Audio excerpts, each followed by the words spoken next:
سے ایک دو باتیں کرنا ضروری سمجھتا ہوں۔ پہلی بات یہ ہے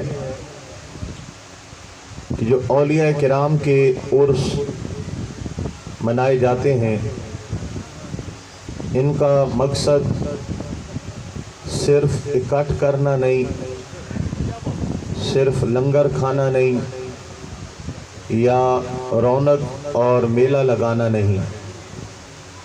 ان کا مقصد یہ ہے کہ عوام کو اللہ والوں کے قدموں میں بلا کر بتایا جائے کہ اللہ والوں کا عقیدہ کیا تھا، اللہ والوں کا کردار کیا تھا، اور اللہ والوں کو اللہ نے اللہ والا مقام کیوں عطا فرمایا۔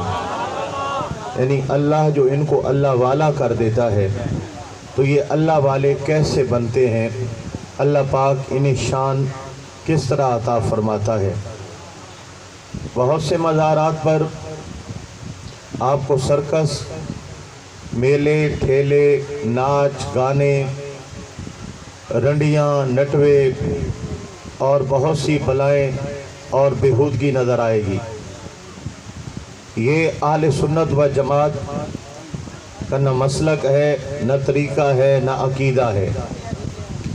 کچھ غلط لوگوں کا اہل سنت کے مزارات پہ قبضہ ہو گیا، اور ان قابض لوگوں نے کمائی کے لیے وہاں پر میلے اور سرکسے اور اس طرح کے اور گندے کام کرنا شروع کر دیے۔ اس سے ان کی جیب تو بھر جاتی ہے، لیکن مسلک حق اہل سنت کا نقصان ہوتا ہے، اور لوگ کہتے ہیں کہ یہ اہل سنت ہیں۔ ہم کہتے ہیں کہ وہ اہل سنت نہیں ہیں جو بھنگڑے ڈال رہے ہیں، جو وہاں پر ڈھولکی کی تھاپ پہ ناچ رہے ہیں، یا جو مزارات پہ سرکسیں اور موت کے کنویں چلا رہے ہیں۔ اہل سنت کا رنگ وہ نہیں ہے۔ اہل سنت کا رنگ دیکھنا ہے تو یہ اہل سنت ہیں جو ذکر مصطفیٰ کر رہے ہیں، جو علماء کو سن رہے ہیں اور قرآن حدیث سے اپنا سینہ روشن اور منور کر رہے ہیں۔ یہ پہلی بات۔ اب دوسری بات سنیے گا۔ حاضرین محترم، اتنے بڑے بڑے اہل سنت کے اجتماعات ہوتے ہیں۔ آپ حضرات کے علاقے میں اگر کبھی مجھے رات محفل نعت میں آنا پڑ جائے تو 2-3 بجے سے پہلے وقت نہیں ملتا۔ آدھے لوگ گھروں میں جا کے سو جاتے ہیں، باقی محفل میں بیٹھے بیٹھے سو جاتے ہیں۔ پھر علماء کا خطاب ہوتا ہے۔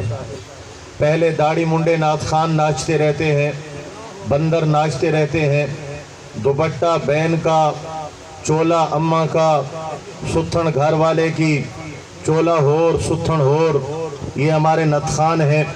میک اپ کر کے منا منایا، چھلا چھلایا، اسٹیج پہ آیا، ہم نے نوٹوں کے کبوتر اڑائے اور وہ طرح طرح کے کلام پڑھتا رہا، جس سے مسلک کا نقصان ہوتا ہے۔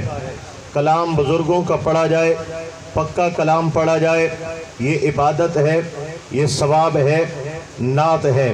لیکن نعت کے نام پر ایسے کلام جو توحید کے بھی منافی، جو رسالت کے بھی منافی، جو صحابہ کی شان اور اہل بیت کے مقام کے بھی منافی، اور عقیدہ اہل سنت کے بھی منافی۔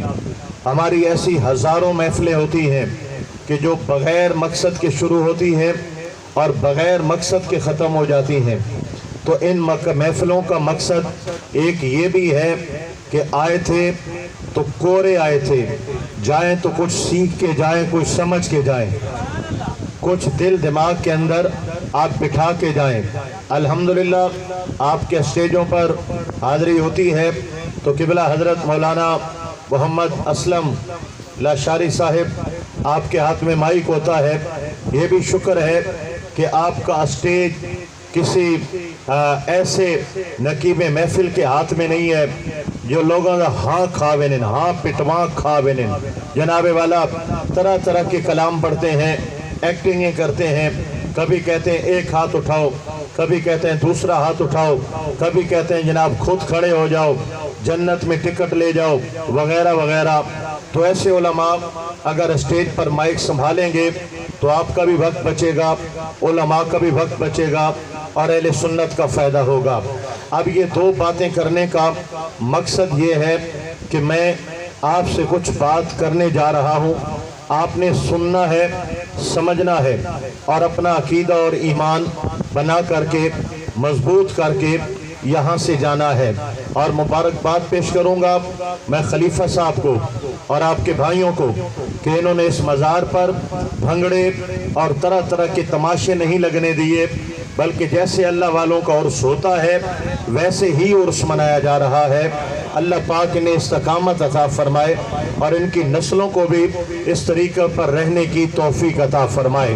حاضرین محترم، اللہ پاک وحدہ لا شریک ہے، اللہ پاک ساری کائنات کا خالق ہے، اللہ پاک وہ ہے جس نے زمین کو پھیلایا، اللہ پاک وہ ہے جس میں آسمانوں کو بغیر ستون کے اٹھایا، اللہ پاک وہ ہے جو ساری کائنات کا بنانے والا ہے، اللہ پاک وہ ہے جو ساری کائنات کو رزق دینے والا ہے، اللہ پاک وہ ہے جو اپنی کل کائنات کے کل نظام تنہا خود چلانے والا ہے، اللہ پاک وہ ہے جو اپنی خدائی میں اور خدائی کے چلانے میں جس کو کسی اور کی حاجت نہیں ہے، ضرورت نہیں ہے، اللہ پاک ایک ہے۔ ذرا بولیے اللہ پاک، اور اچھا میرے بھائیو، اللہ پاک ایک ہے، اللہ پاک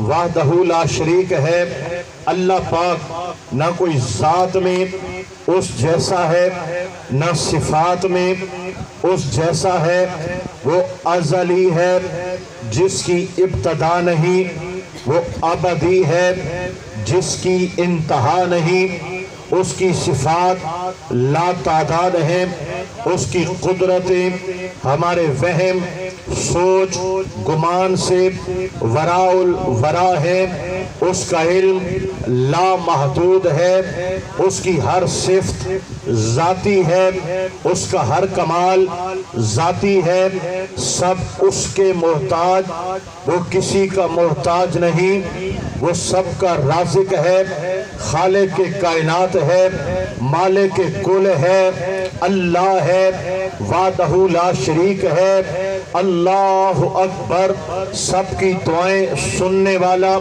سب کی جھولیاں بھرنے والا، سب کی مرادیں پوری کرنے والا، اللہ اکبر و کبیرہ، اللہ ہے۔ کون ہے بولو؟ اللہ ہے، وہ اللہ ہے۔ عبادت صرف اللہ کے لیے، سجدہ صرف اللہ کے لیے، جھکنا صرف اللہ کے لیے، پوجا صرف اللہ کے لیے، نمازیں صرف اللہ کے لیے، وہ اللہ ہے۔ ہماری آنکھ نہ دیکھے، اگر وہ نہ چاہے زبان نہ بولے، اگر وہ نہ چاہے دل نہ دھڑکے، اگر وہ نہ چاہے سانس نہ چلے، اگر وہ نہ چاہے پاؤں نہ چٹھے، اگر وہ نہ چاہے، وہ چاہتا ہے تو آنکھ دیکھتی ہے۔